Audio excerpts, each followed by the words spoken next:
समस्या का निदान करने के लिए कुछ उपाय बताएंगे और कुछ उपाय जो उन्होंने किए हैं उसको हम लोगों के सामने रखेंगे। जो हमारे श्रमिक भाई हैं जो फंसे हुए थे, चाहे उनको लाने की बात हो, रखने की बात हो, सेवा भाव की बात हो, रोजगार की व्यवस्था हो, दवा पानी की बात हो, टेस्टिंग की बात हो, खास तौर पे हमको बड़ी उम्मीद है कि कुछ उसमें उपाय बताएंगे और जानकारी देंगे। लेकिन फिर जो है उन्होंने लोगों को धोखा दिया, आंखों में धूल झोंकने का काम किया। पूरा उनका जो कॉन्फ्रेंस रहा वो आई वॉश करने के लिए था। आप लोगों के सामने एक चिट्ठी जो कि सर्कुलेट भी हो रखा होगा सोशल मीडिया में भी, ये बिहार के मुख्यमंत्री आदरणीय नीतीश कुमार जी के निर्देश पे एडीजी जो है, एडीजी जो मुख्यालय है, उसने सभी अधिकारियों को एक नोटिस जो है रिलीज की है। हम आप लोगों के सामने ये बात को रखना चाहते हैं, पढ़ना चाहते हैं, ताकि सरकार की जो मंशा हम लोग पहले से उठाते रहे हैं, जनता गरीब के प्रति, मजदूर के प्रति, श्रमिक के प्रति, बेरोजगारों के प्रति, उसमें दम है कि सरकार की कोई मंशा ही नहीं थी पहले लाने की। और जो हम बार बार, हम पहला व्यक्ति है, हमारी पहली पार्टी है जो ये कहते रहे हैं कि हमारे श्रमिकों के साथ जो श्रमवीर है उनके साथ नीतीश कुमार जी जो है, या डबल इंजन की सरकार, भारत सरकार दूसरे नागरिक के दर्जे के रूप में जो है ट्रीट कर रही है, अपमानित किया जा रहा है।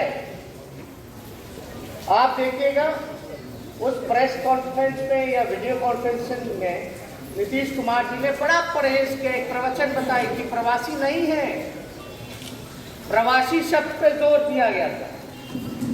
ये चिट्ठी है, साफ तौर पे ये सबूत है। विषय लेके दिनांक 29 मई 2020 का, दिनांक 29 मई 2020 का बिहार प्रवासी मजदूरों की भारी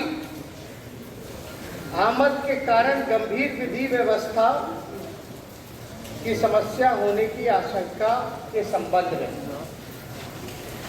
इसमें लिखा, विगत 2 माह में बिहार राज्य में भारी संख्या में स्थायी नागरिकों का आगमन हुआ है जो अन्य राज्यों में श्रमिक के रूप में कार्यरत थे। गंभीर आर्थिक चुनौतियों के कारण सभी परेशान एवं तनावग्रस्त हैं। सरकार की अथक कोशिशों के बावजूद राज्य के अंदर सभी को वांछित रोजगार मिलने की संभावना कम है।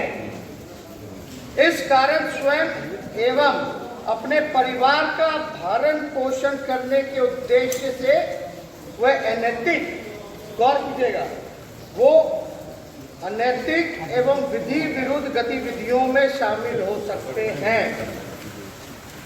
इससे अपराध में वृद्धि हो सकती है तथा विधि व्यवस्था की स्थिति पर इसका प्रतिकूल प्रभाव पड़ सकता है। ये समस्या सीमित क्षेत्र में अथवा व्यापक पैमाने पर उत्पन्न हो सकती है। इस परिस्थिति के सामना करने के लिए अनुरोध है कि स्थानीय परिदृश्य को देखते हुए कार्य योजना तैयार कर ली जाए ताकि आवश्यकता अनुसार कार्रवाई की जा सके। यानी कार्रवाई क्या करेंगे? लाठी से मारेंगे।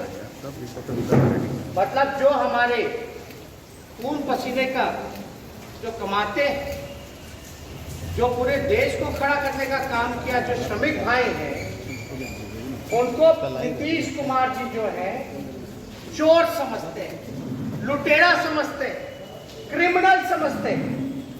ये साफ इसमें बता रहे।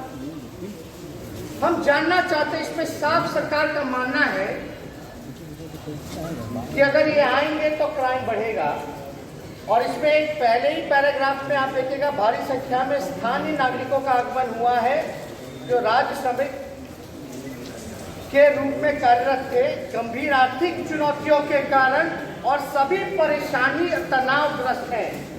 एक बात ध्यान रखिएगा, गंभीर आर्थिक चुनौतियों, गंभीर आर्थिक चुनौतियों के कारण वो परेशान एवं तनावग्रस्त हैं। अगर ये तनावग्रस्त हैं, आर्थिक इनकी मजबूरी है, चुनौतियां हैं, परेशान हैं, तो इसका जिम्मेदार कौन है? ये तो सरकार मान रही है खुद। तो हम जानना चाहते हैं इसका गुनाहगार कौन है? क्या डबल इंजन की सरकार ने जो श्रमिक भाइयों के साथ जो व्यवहार किया, दूसरे दर्जे का नागरिक समझा, क्या उनके कारण ये सिचुएशन नहीं पैदा हुआ?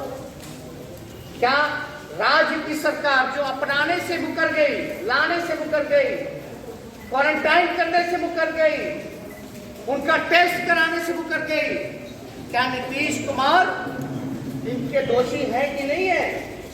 अगर स्थिति उत्पन्न हुई है तो आप देखिएगा, इसमें नीतीश कुमार जी ने परसों बड़ा बोला कि हमने जो है कारखाना लाएंगे, इंडस्ट्री लाएंगे, लोगों को जो है रोजगार पैदा करेंगे। इसमें तो यही कह रहे हैं कि भाई नहीं मिल सकता रोजगार, साफ तौर पे लिखा है कि इनको जो है रोजगार नहीं मिल सकता। यानी सरकार ने कोई काम नहीं किया, यानी भगवान भरोसे है। और ये चिट्ठी मानवता के खिलाफ है, अमानवीय है।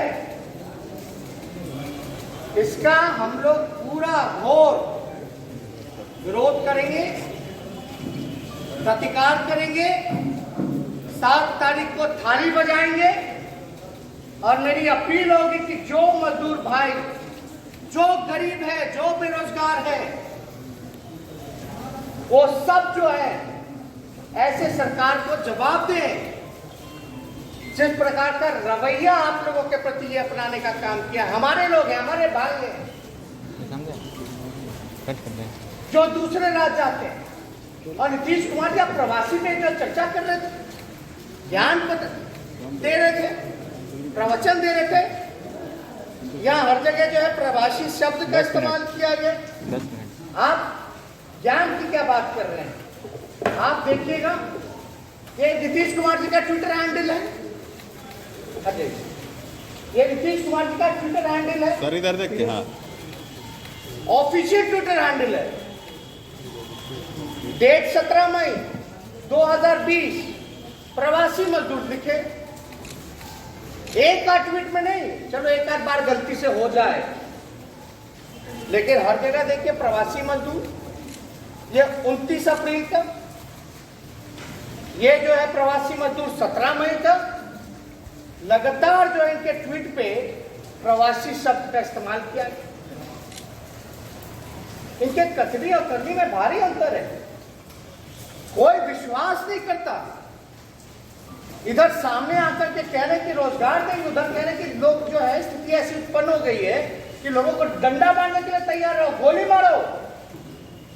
ये साफ दर्शाता है कि ये डबल इंजन की जो सरकार है, ये गरीब विरोधी है, मजदूर विरोधी है, किसान विरोधी है, नौजवान विरोधी है, और जो बेरोजगार अपना अधिकार मांग रहे हैं ये इसके विरोधी है।